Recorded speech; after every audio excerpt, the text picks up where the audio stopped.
Hello everyone, and welcome to the North Georgia GMRS Information and Instructional Video segment. I am Atlanta 750 WRMR 367, and my name is Jeff. Today we're going to do a brief unboxing as well as a detailed initial setup of the Anytone D878 UV2 Plus.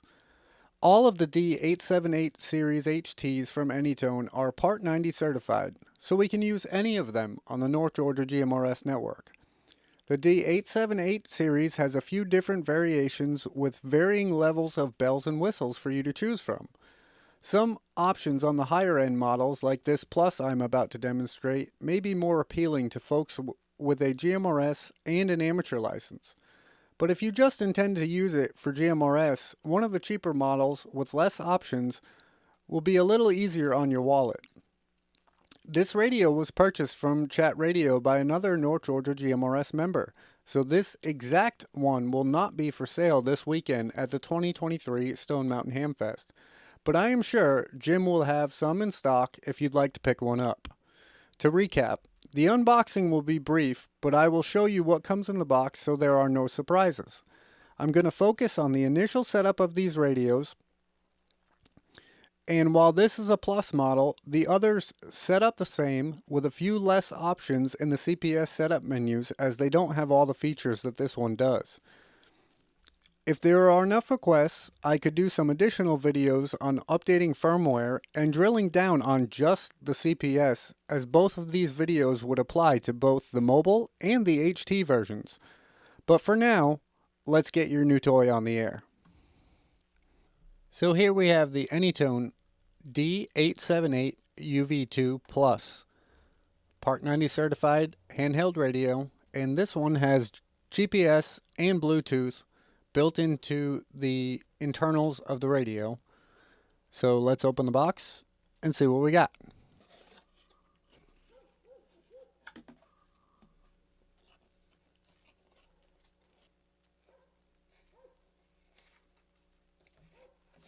There's the body of the radio.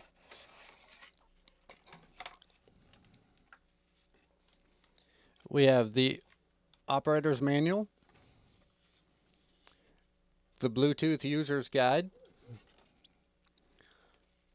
the firmware update warning, which is basically telling you to make sure that the firmware level that's in the radio matches the level of the CPS software that you are using. So we'll get into that a little bit more later when we get back to the computer, but that is very important to make sure that the firmware level in the radio matches the software level on your computer. We have our programming cable,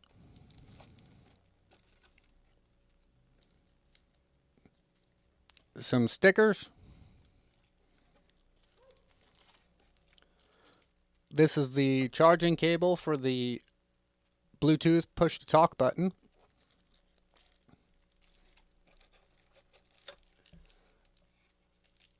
There's the belt clip for the back of the battery. We have the little steering wheel, they call it a steering wheel strap for the Bluetooth push-to-talk button. Here's the Bluetooth push-to-talk button. And what's left in the box is the antenna, the battery, the charging dock, and the power cable for the charging dock, which I'm going to use my battery and my programming cable for the purposes of this video, so I don't have to undo all of this packaging and can get it back in proper, neat, organized fashion to its rightful owner. So there's the body of the radio. We have our headphone and microphone ports on the side, which are also your programming ports under this little flap here. Then we have our push to talk button and two other programmable buttons on the left side of the radio. And then the face of the radio with other programmable buttons on the face, as well as one on the top with our volume and power knob and our, this one is your volume and power knob, and this one is your channel select knob in the middle.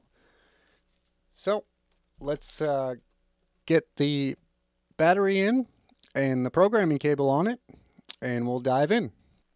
Alright, so let's see if we can do this without making anybody seasick from the radio rocking back and forth, and let's get started. The first thing we do when we put a battery on it, it's going to ask us, just like with the mobile version, to calibrate the date, time, and time zone. For Georgia, we are UTC -5.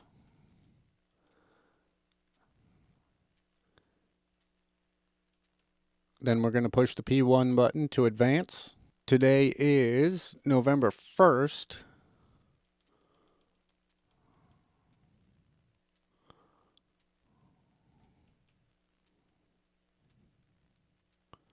Whoops, you can see I messed up there.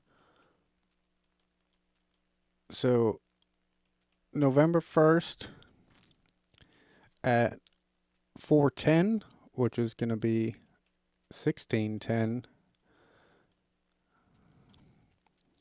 and we'll scroll back through and change that. So the day is first and then the month is second on this particular model, but sometimes the month is first and the day is second. So we'll back that up to November. So it's November 1st, 2023 at 4:10 p.m. We're going to hit the green button to confirm, and it's going to boot up.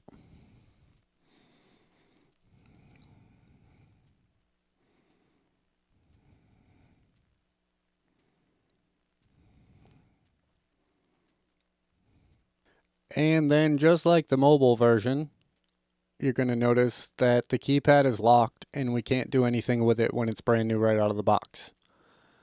So let's dive into this a little bit, and we'll again go over the multiple different ways of seeing what software version is in the radio, because just like on the mobile version, the software that you use to program the radio with in your computer must match the firmware version that's in the radio itself. I did program a bunch of these at the Chattanooga Hamfest for other members, so I'm pretty confident what software level is going to be in this particular radio, but we're going to go through the steps anyways, just for anybody who didn't watch the mobile version video that I produced a couple days ago. You'll have it here as well. So let's switch over to my laptop screen, and the first thing I like to do with a brand new radio that's locked out is use Anytone Options. And Anytone Options is pretty easy to find on the internet, and you can download it, and it's going to come up with a warning saying that if you have a power on password, that you will not be able to use Anytone Options. Well, this one's brand new out of the box, so we know there's not a power on password, so continue at your own risk. Yes, we want to continue. So the first thing we're going to do is, we'll move this up a little bit so you can see better, is we're going to select our COM port. One thing I did fail to mention in the mobile video that I produced that I will mention here is, if you're using Anytone Options, it's very important that you do not have the CPS programming software open at the same time. Anytone Options and the programming software will compete for the same COM port. So in this case, for this radio, it's looking for COM port 4, but if I had the programming software open as well, that would also be using COM port 4, which means they're going to compete, and neither one of them are going to perform like you expect them to. So we'll select COM port 4 and read the radio. Again, with these newer ones, it does not put the software in the fields here. Usually in these maintenance descriptions, sometimes it'll put the software level for you so that when you read it with Anytone Options, it's there and you'll have it and know exactly what software level to download. The other thing I think is important with the Anytone Options is to check your frequency. For GMRS purposes, we need Part 90 commercial frequency specs, but we also need wideband. Band 0 is the only band that's compliant with Part 90 commercial specs, as well as allowing you to use wideband.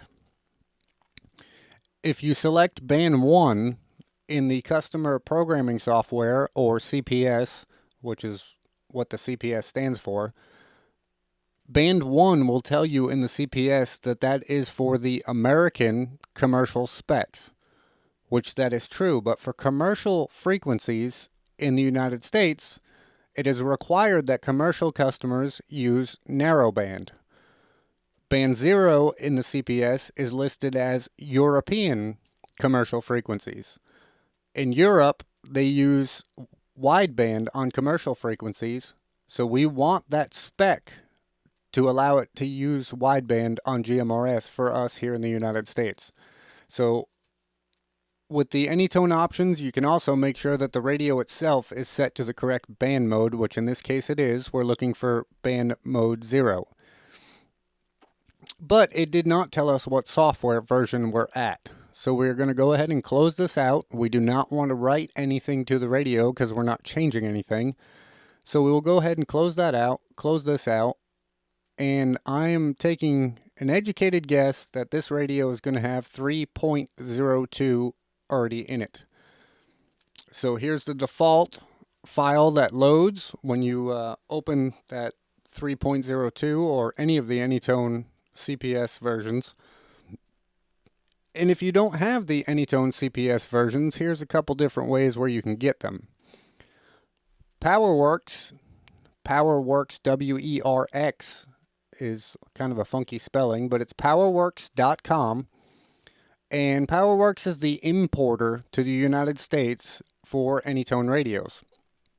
So if we click on the little help drop-down arrow, go to software downloads, we can go to Anytone D878 UV2, which is what this radio is, and the current version is 3.02. Let's say you got an older radio or programming a radio for a buddy or something like that, and his radio is only at 3.00. Well, PowerWorks only offers the current software on their websites. So to get older software versions, the easiest way to do that is to go to the Bridgecom website, and if you click on their support tab, we can go to product support, Anytone 878 V2, CPS and firmware downloads. And then here you'll find all the older versions of the software for the UV2s.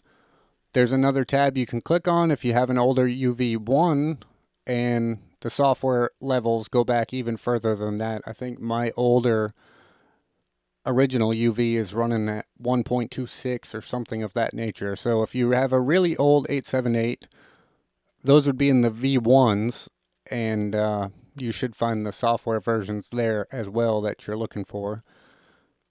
Just show you an example here. So these go all the way back to 1.2, 1.1 if you have that older UV model. But for this video and this radio, we're looking at 3.02. And again, if we go back to the radio,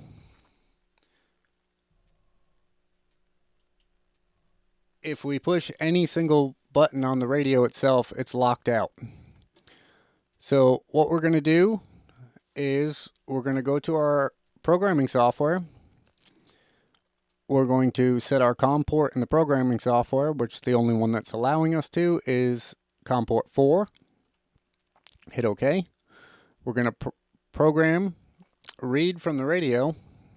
Current content has changed. Do we want to save it? No, we do not. Read the data from the radio. Do you wish to continue? Yes, we do. Right now, we just need to select other data.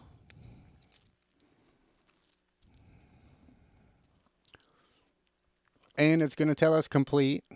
And the radio is going to reboot after it's done giving its data to the computer.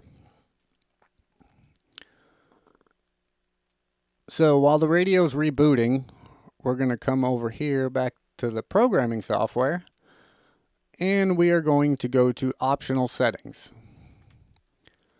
We are going to go to key function, and you will notice here knob lock, keyboard lock, and slide lock, and force key lock. These bottom four, all four of them need to be turned off. So knob lock is off, keyboard lock is off, slide key lock is off, and force key lock also off. That's the only thing we're going to change at this time. We're just shutting the locks off so that we can get into this radio and verify our software levels, and then we can go ahead and program our Codeplug into it. So the only thing we've changed so far is we've shut the locks off. Again, double check our COM port. Since the radio rebooted, it's still on 4, so we're good there. And we're going to write that to the radio. Yes, we wish to continue. The only thing we're writing is other data.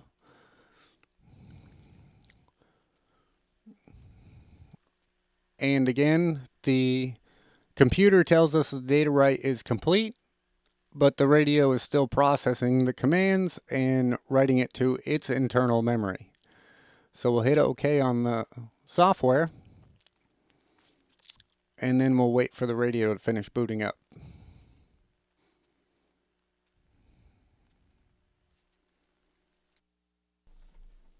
Now that the radio has finished booting up, if we push menu, now you'll see that the radio has unlocked and we can actually get into the menu of the radio.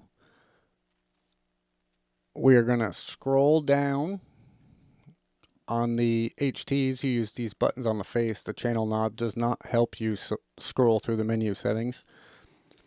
We're going to scroll down to settings. I fat fingered the button there. Scroll down to settings, and the green little hyphen is what's going to be our select. And then we're going to scroll down again to device info. Again, we're going to hit select. And the only thing we're looking for at this time is the firmware version of the radio. In this case, the firmware version is version 3.01.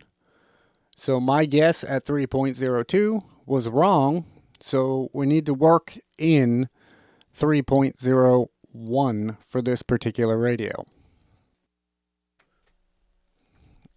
So for this radio, we're going to be looking for 3.01. So we're going to close out of 3.02 because that's not going to help us. And we're going to go with 3.01.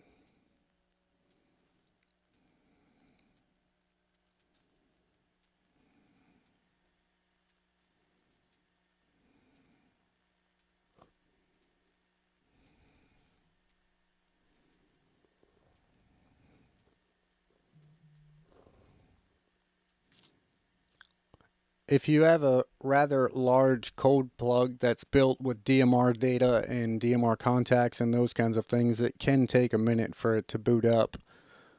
This is probably a Codeplug I built for another member, so we're going to have to go and start a new one. So we're going to select a new file.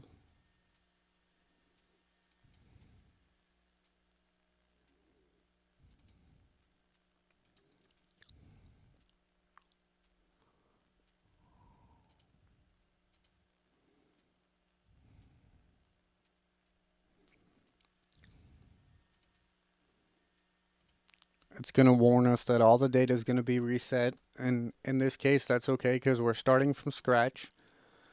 So again, we're going to set our COM port 4, okay, program, read the radio. Current content has changed. There's nothing to save or change at this point, so we're going to say no. Read the data from the radio, yes. And we want to select digital contact list because this time we want to pull everything from the radio.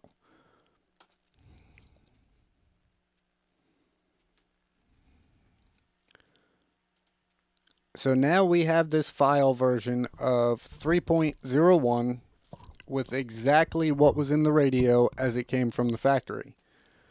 So Again, it's good practice to save the file that was in the radio originally in case there's any foul-ups. You have something to resort back to, and you can correct any errors or any mistakes that you may have done with firmware or programming issues, and you need something to fall back to basically as your parachute. So we are going to save this as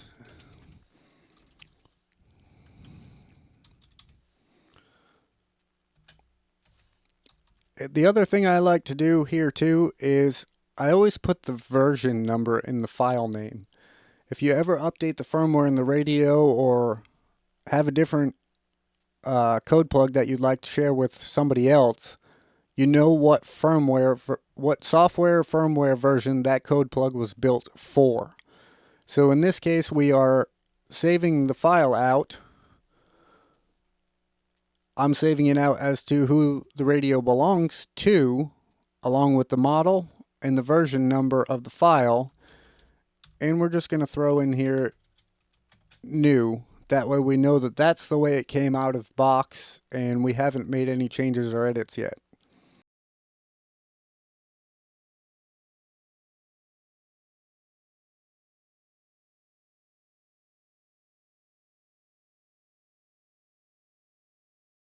So for those of you watching from home, it would have been just a split second for you. But those of you who may have noticed whose radio this belongs to when I saved the file, him and Mr. Murphy are best friends, so I had to drop back and punt and rebuild this whole code plug for version 3.01. So that's why you'll probably notice that the time on the radio would maybe have been a little bit different, but here we are. So we have the code plug built out for North Georgia GMRS with all the North Georgia GMRS repeaters, as well as the GMRS simplex frequencies and the repeater inputs. Just like with the mobile version, I went ahead and built zones for the 21 North Georgia GMRS repeaters, the 22 simplex channels, and the 8 repeater inputs. Also, it should be noted that even though we are using this for GMRS, in the radio ID list, we do have to add a radio ID number, even though for GMRS, we're not using it in a digital fashion. So that's the first menu selection under the digital drop-down box. And as you can see, I just used 1, 2, 3, 4, 5, 6, 7, and then it defaults to radio 1. If we go back to the channel list, you'll see that the contacts and radio ID are all grayed out because we're not using digital for GMRS purposes. So to go over a few things in the software so you can know how to build your own channels out, if we double click on the first available channel, you can obviously name the channel whatever you'd like. We're going to call this one Flagship 2 because Flagship's already in there.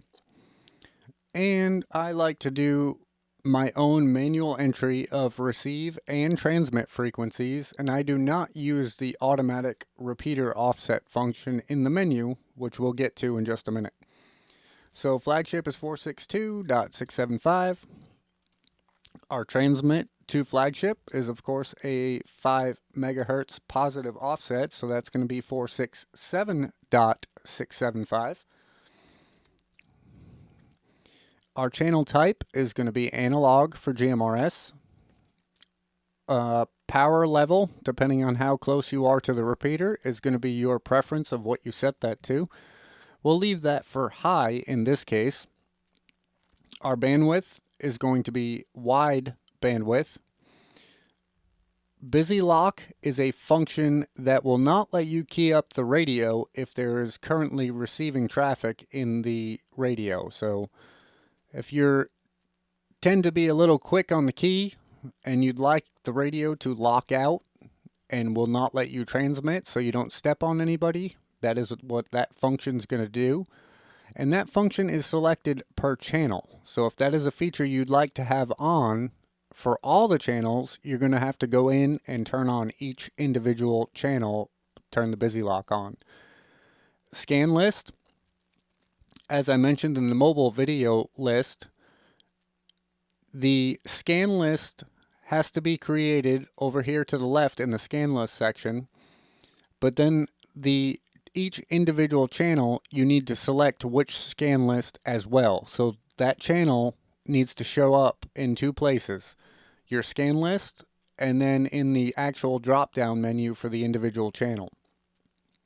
So in this case, I only have a simplex scan list built, so we're going to leave it at none. These settings here, as well as these settings in this digital box, are all for DMR and APRS functions, which would be for amateur, not for GMRS. So we're going to leave them off, and as you can see, these DMR settings are all grayed out. We don't need those for GMRS purposes. The work alone settings, the data ACK disable, talk around, and auto scan are functions we don't really use on GMRS, but the PTT prohibit checkbox, if you check that, this channel will not let you transmit. So even if you hit the PTT button accidentally, it will not transmit on this channel if that box is selected. But in this case, for flagship, we want to leave it unchecked, but that's what that does in case you were wondering. Again, for the tone settings for this repeater, flagship requires a DCS tone. Decode is going to be the tone that is set on your receive. Encode is going to be the tone that is set on your transmit. So we need an encode tone to access the repeater. So in this case, it's going to be a long scroll down to 114N. And we are going to set the tone as well for our receive and try and limit some of the traffic and hopefully only hear the traffic coming from the flagship repeater and not on the 675 simplex or possibly other repeaters depending on our location. So we're going to set the tones on both. If you notice here, squelch mode is set to carrier. If we leave it set to carrier, any carrier that the receiver in the radio picks up on this 462.675 frequency, it will open the squelch, regardless of if we have a tone programmed in for decode. If we change that setting to the CTCSS or DCS setting, then it will only open the squelch if the tone setting is matched to the decode tone that you punched in. So if you're going to use that setting, number one, make sure the repeater has the tone set for the repeater's transmit. And number two, make sure you have it accurate to what the repeater's tone is set to. Otherwise, you will never hear the traffic off that repeater. And those last few settings that we just went over are very common in a lot of radios. Whether you can change the squelch mode to tone or carrier-based squelch modes. So, want to keep an eye on that. If you're not hearing traffic coming from a repeater when you know there is traffic, your receive tone may be wrong. Or if you're hearing simplex traffic when you have the tone set and you're pretty confident that you shouldn't be hearing the simplex traffic, then check that squelch mode setting in your radio and make sure it's set for tone squelch versus carrier squelch. For this programming software, these optional signals and DTMF settings, we're going to leave all of those off because we don't use those on GMRS, and then hit OK. You'll notice there's our flagship 2 channel that we just created. And now for a Anytone DMR type radio, you have to add that channel to a zone. If you do not add that channel to a zone, it will not show up in your radio, and when you're scrolling through, you will not see it. So if we go to zone settings First, let's show you how to add a new zone. Again, just like the channel, we find an available box, double click on it. We're going to call this zone Chattanooga. And we're just going to add in all the repeaters that would be in the Chattanooga area. So we'll throw Cades Cove in there, White Oak Mountain, Chattanooga 700, Georgetown, Ottawa, Fort Mountain, Lookout Mountain, and we'll put Vanguard in there too because on occasion at certain events, Vanguard is up in that area. So if we hit OK, now you will see a new zone created with the Chattanooga and the 8 repeaters that we added. Scan lists work the same way. Again, double click, name it, and then dump the channels into that scan list you'd like to have. Priority channel select is going to be the priority channel, which one is the radio's priority, be it 1 or 2. And the revert channel, as you can see down here, it gives you a description of what each setting does. Revert channel is basically going to be when the radio decides to go back to that priority channel or check back with a priority channel when it is in scan mode. So as you can see, I haven't selected priority channels here, but that's a topic for another day. We're just trying to get you the basics here and get this radio on the air. So that is what some of those settings do, and we can go into a detailed video on the whole CPS software at a later time. So for the purposes of this video, we're going to just delete this zone and keep it simple. And we're going to delete the second flagship because we don't need 2. The other thing that we need to check and verify is go into optional settings. Optional settings is going to be all the settings in the radio, what the radio is programmed to do, what it can do, what it can't do, Roger beeps, alert tones, all those kinds of settings that some of the settings we need turned off, some of them we need turned on. So alert tones for GMRS, obviously this is just setting the frequencies of the tones themselves. For GMRS, we don't need any of that. You can leave them for default. Work mode. Work mode, some of this is going to be what the radio does when it first boots up. Memory zone A. Display mode is going to be a channel mode. And whether or not the sub channel on the radio is on or off. Those are all your personal preferences. The working mode is going to be whether or not it's in professional mode, which is Part 90 compliant, or if it's in amateur mode, which obviously amateur mode, we don't need to be in Part 90 compliant for those purposes and those frequency bands. But for now, this video, we're talking about getting this radio ready for the North Georgia GMRS Network, so it's going to be professional mode. Bluetooth settings, if you want to set up a Bluetooth headset or any other Bluetooth functions, maybe the hands-free Bluetooth setup in your vehicle, that's where this menu option would come into play. STE, we're not going to use any of that for GMRS, so you can leave those all off and at the default. FM radio, the radio is capable of receiving FM over-the-air music stations. If you'd like to listen to those or use your radio to listen to those, that would be where you'd set those up.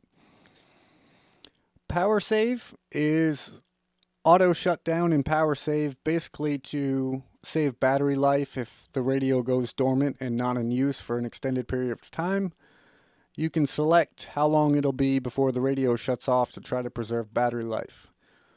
I leave mine all set to off. If I want to preserve battery life, then I'll shut the radio off myself. If I want it to stay on, then I want it to stay on and not shut off without my knowledge.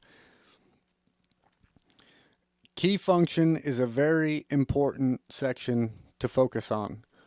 I'm going to leave my mouse still and not distract you here for just a minute. And those settings are all the programmable buttons that this radio has with the ability for you to program and customize. So we'll switch to a multi-view here for just a second. And I know the text gets small when I switch that, but you'll see P1, P2, and then on the sides, when I first did the unboxing, there's two buttons underneath the PTT button on the left-hand side.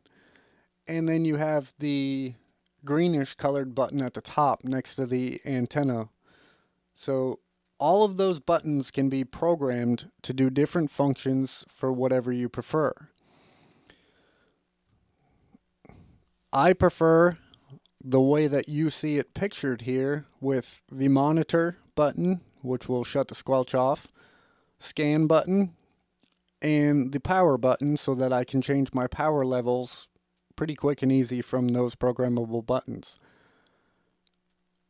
Main channel switch and sub channel switch are going to be whether or not you have two channels receiving on the screen. And of course, this is an HT, so it is a dual watch radio, not a dual receive radio like the mobile versions are. That's why there's only one volume knob. As far as the receive goes, it's first in, first out. So whatever channel gets traffic first is the traffic you will hear out of the speaker. If there's traffic on both channels at the same time, again, it's first in, first out. Whatever channel had traffic first is the one you're going to hear. If that repeater drops while there's still traffic on the second channel, the radio will bounce over to the second channel, and then you'll hear that traffic.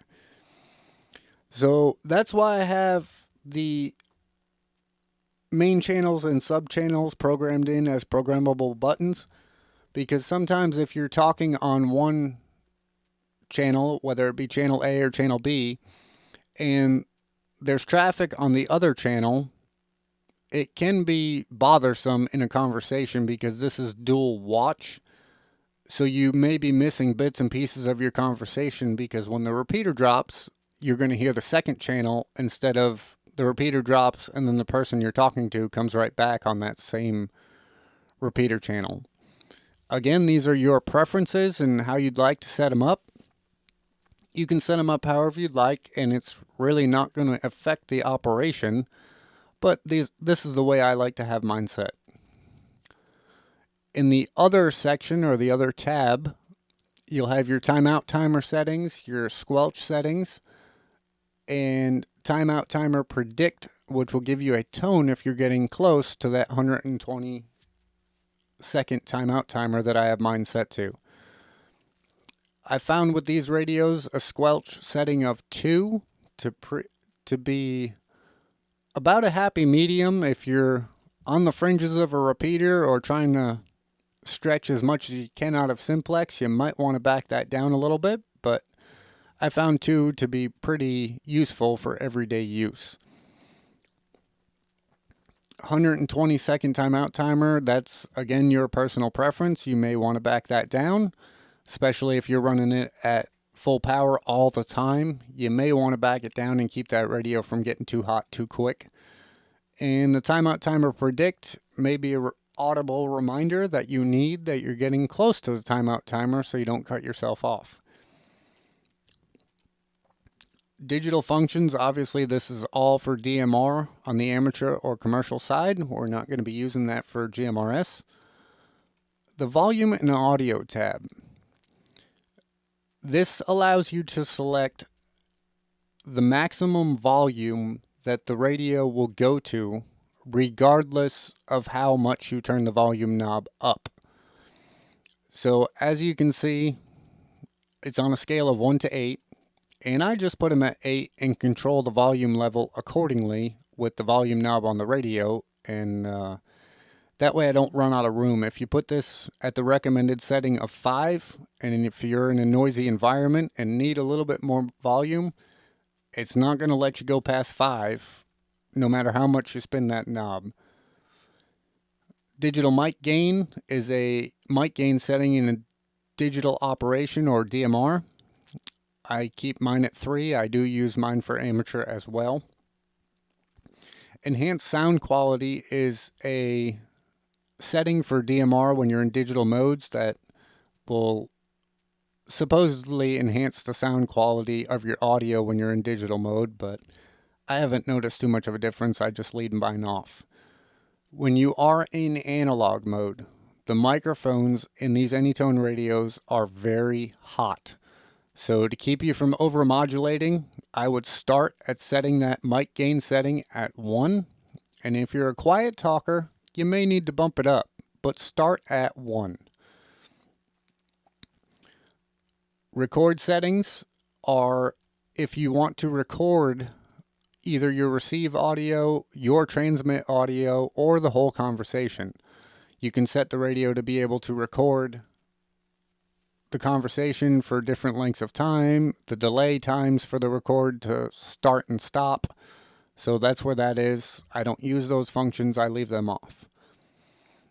Auto repeater is the auto repeater offsets. When you're programming your channels in, if you want the software to automatically bump your offsets for you, you can set UHF and VHF auto offsets and save you some time. I like to personally enter my receive and transmit frequencies in manually, so I leave all that off.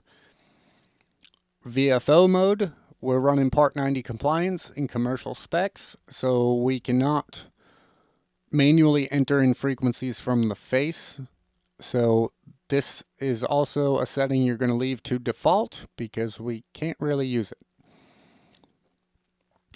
GPS, these handhelds have GPS and APRS abilities built into the radio. And if you want to use the GPS settings or the APRS settings, here is where they are. And you can set those up. And then if you go to the APRS menu over here, you can set the transmit and tones for the APRS digipeaters that you intend to hit. You can also set the transmit times and how often it hits the APRS digipeaters. Display is another tab you're going to want to spend some time on customizing your settings. Obviously, screen brightness and a couple of these top few settings are very similar to your TVs and computer screens and those kinds of things. Time display is going to be whether or not the time is displayed on the screen. I have mine on, but I've found it to be very difficult for the radio to keep track of the time of day because every time you change the battery or kill a battery and have to recharge it, it kind of loses its memory. So that's up to you. I mean, yes, it's a nice handy feature, but if you're changing batteries and killing batteries a lot, you're going to find yourself resetting the time in the menu options of the radio quite a bit.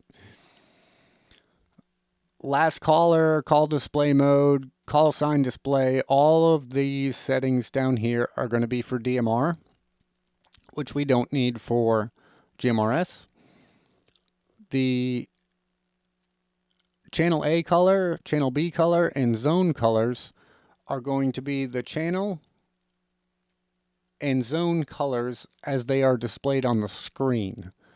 So it's typically a good idea to have your channels and your zones a different color so it kind of catches your eye and you don't get mixed up as far as zone and channel, especially if they have similar names. Channel type, time slot, color code, those are again DMR settings.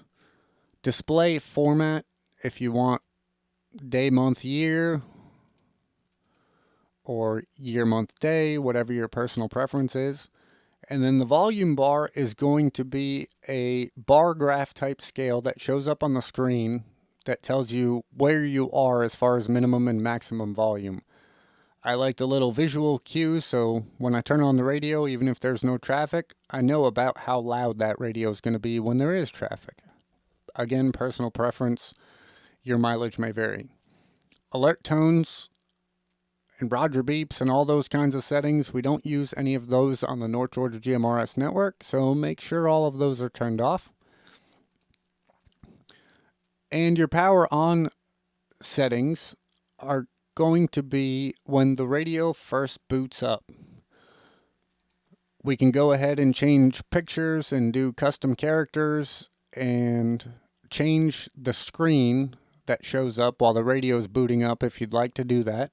You could put your call sign, you could put your name, you could put a different picture in there, whatever you'd like. Power on password, we talked about that a little bit earlier with the Anytone Options software. Just keep that in mind. If you do use a power on password, you're going to have to go back in and shut that off before you use the Anytone Options software. Default startup channel. This is going to be the channel that the radio automatically goes to every single time you boot the radio up. So if you're a flagship user and that's the only repeater you use every single time, you may want to turn that on and set it to default to flagship. Again, personal preference. Startup GPS test is if you want to use the GPS functions and you want it to perform a self-test every single time the radio boots up. And then startup reset is a combination of buttons that you can push and hold during powering on the radio to perform a hard reset on the radio. Again, all these are personal preferences, but that is what they do, and that is what they can do for you. So as far as GMRS goes, that's it in a nutshell for setting up one of these radios without drilling in too deep and making a several hour video. Let's go ahead and get this radio on the air. So at this point, we're going to go ahead and set our COM port again. Again, COM port 4. Then we're going to go to write to the radio. Do we wish to continue? Yes, we do.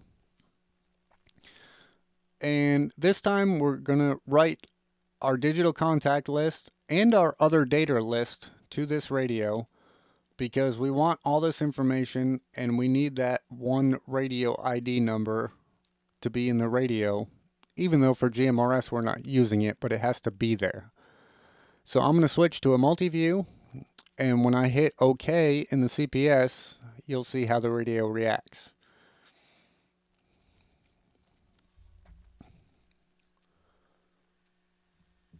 So you see data write completed on the computer screen, but the radio is still writing all that information to the internal memory of the radio, and then it's going to reboot and start over.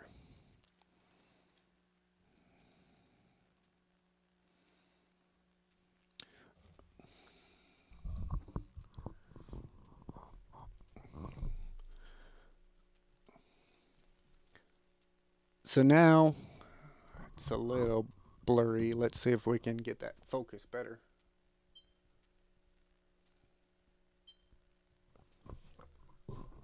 There we go. So now you will see in green letters we have our channel name.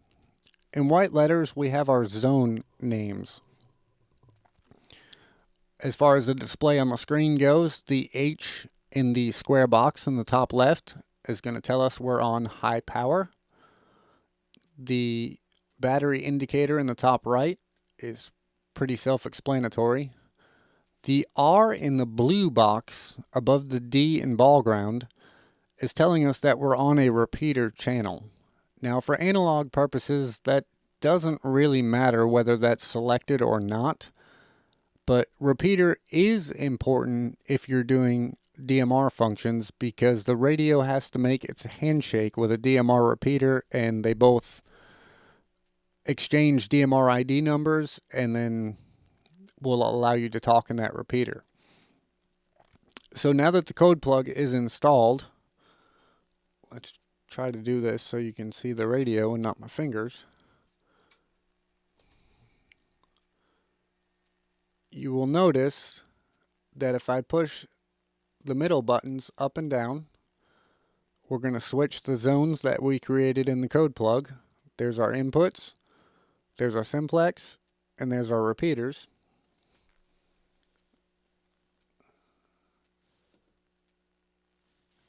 there's our volume settings in bar graph form. And the middle knob is going to be to change channels in the zone that we have selected. So now you'll see we have Columbus on the top and Noonan on the bottom. If I key up this radio right now, it's going to key up on Columbus. But if I wanted to talk on the Noonan repeater, simply pushing the P1 button is going to drop down to the subchannel and switch. So now when I key up, I'm going to key up on the Noonan repeater. So where this can come in handy is if you're off-roading or things of that nature, and you'd like to talk to your friends on simplex, but also monitor the repeater traffic at the same time.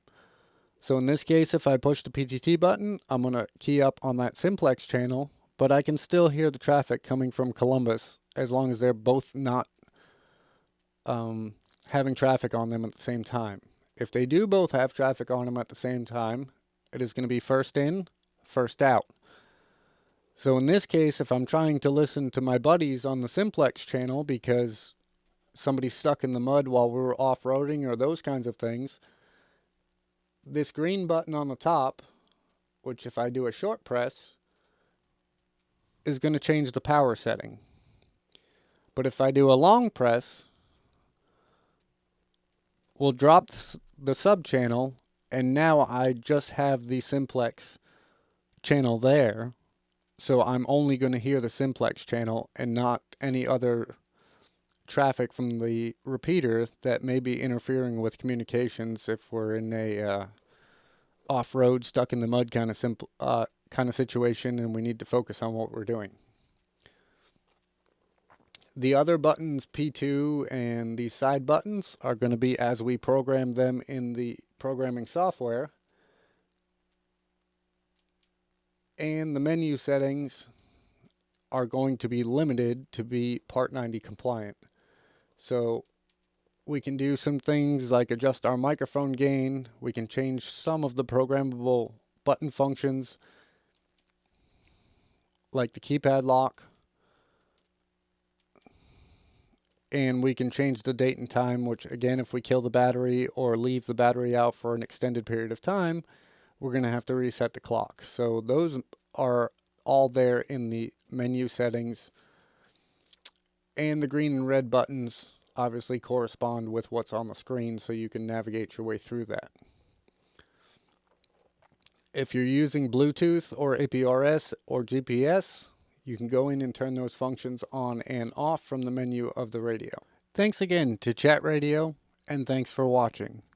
Don't forget to like and subscribe. If you have any questions or requests for additional videos, drop them in the comments section. We are North Georgia GMRS, and I am Atlanta 750 WRMR 367, and my name is Jeff, and I hope to hear you on the air real soon.